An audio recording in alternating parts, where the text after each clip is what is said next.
I hope that the comments I'm about to make will not offend the questioner too much and some people around here.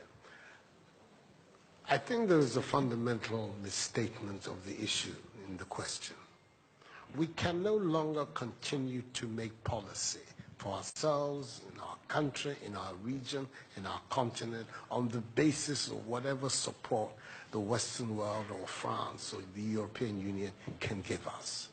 It will not work. It has not worked, and it will not work. Our responsibility is to charter a path which is about how we can develop our nations ourselves. It is not right for a country like Ghana, 60 years after independence, to still have its health and education budgets being financed on the basis of the generosity and charity of European taxpayers. By now, we should be able to finance our basic needs ourselves. And if we are going to look at the next 60 years as a period of transition, a period whereby we can stand on our own feet, our perspective has not to be what the French taxpayer decides to do with whatever surpluses that they have in France. They're welcome. They're appreciated. Whatever interventions that the French taxpayer through their governments make to us are appreciated. We're not going to lick a gift horse in the mouth. But this continent, with all that has happened, is still today the repository of at least 30% of the most important minerals of the world. It's a continent of vast, arable, and fertile lands. It has the youngest population of any of the continents in the world. So it has the energy and the dynamism. We have seen it. These young men who are showing so much resilience and ingenuity in crossing the Sahara, finding ways to go across with rickety boats across the Mediterranean to really, those energies, we want to have those energies working inside our countries.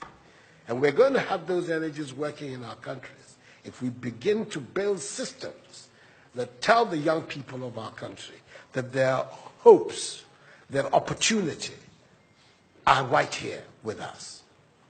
Migration and the movement of people is being presented in a manner which suggests that somehow it's a new phenomenon. There's nothing new about it. It's as old as man, the movement of people.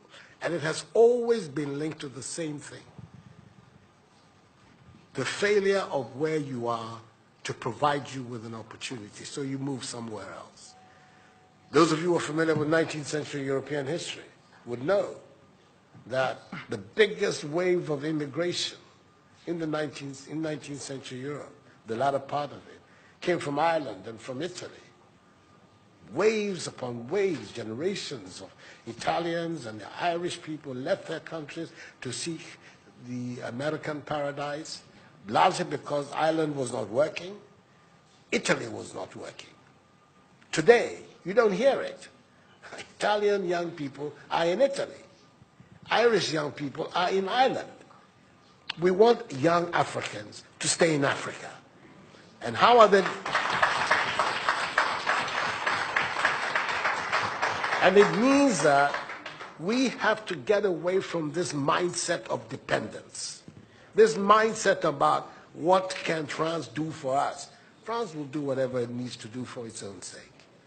And when those coincide with ours, tant mieux, as the French people say. But our main responsibility as leaders, as citizens, is what we need to do to grow our own countries. What are the institutions that work, that will allow us to have good governance, to have accountable governance, to make sure that the monies that are placed at the disposal of leaders are used for the interests of the state and not for those of the leaders, to have systems that allow for accountability, that allow for diversity, that allow for people to be able to express themselves and contribute to fashioning the public will and the public interest. Our concern should be with what do we need to do in this 21st century to move Africa away from being cap in hand and begging for aid, for charity, for handouts. The African continent, when you look at its resources, should be giving monies to other places. We have huge wealth on this continent, in our own country of Ghana. And we need to have a mindset that says, we can do it. Others have done it.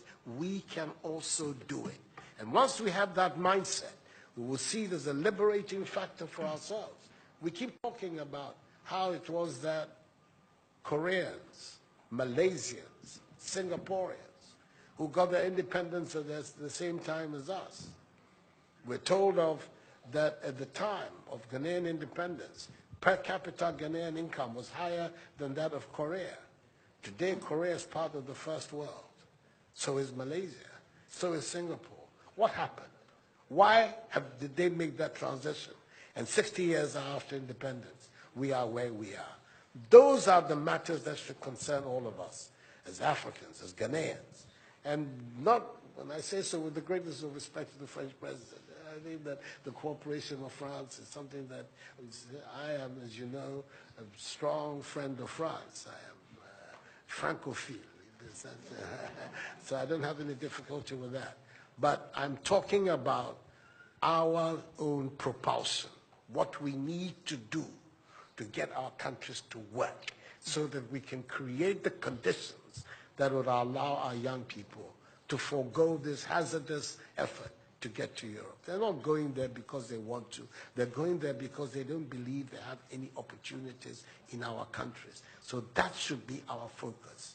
And I believe that with that if we change that mindset of dependence, that mindset which is contingent on aid and charity, we would see that in the decades ahead of us, the full flowering of the African peoples would take place. And that new African personality that was talked about at the time of our independence will become real and imminent in our time. That's what I'm saying. I hope that I'm not upsetting the questioner or even some of my friends who are here. But these are my strongly held beliefs. And that is the reason why I've adopted as the slogan of my presidency, of my period of the Supreme Office of Ghana, that we want to build a Ghana beyond aid.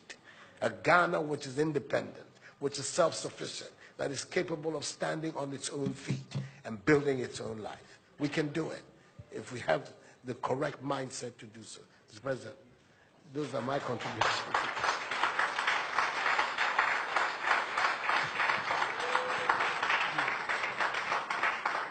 Si vous aviez besoin d'avoir la preuve qu'une nouvelle génération de leaders en Afrique croit dans une nouvelle histoire pour l'avenir et la jeunesse, vous venez de l'avoir. Pour ceux qui pensaient que ce n'était que les mots d'un président français parlant de l'Afrique.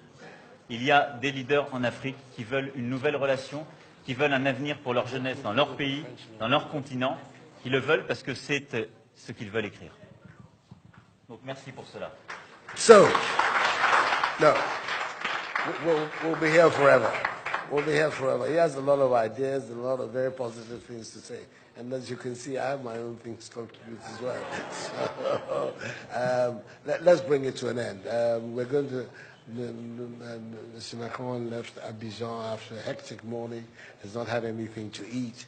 He at least has to have that side of Ghanaian hospitality. So we're going to be introducing it for him to go have some lunch. Thank you very much indeed.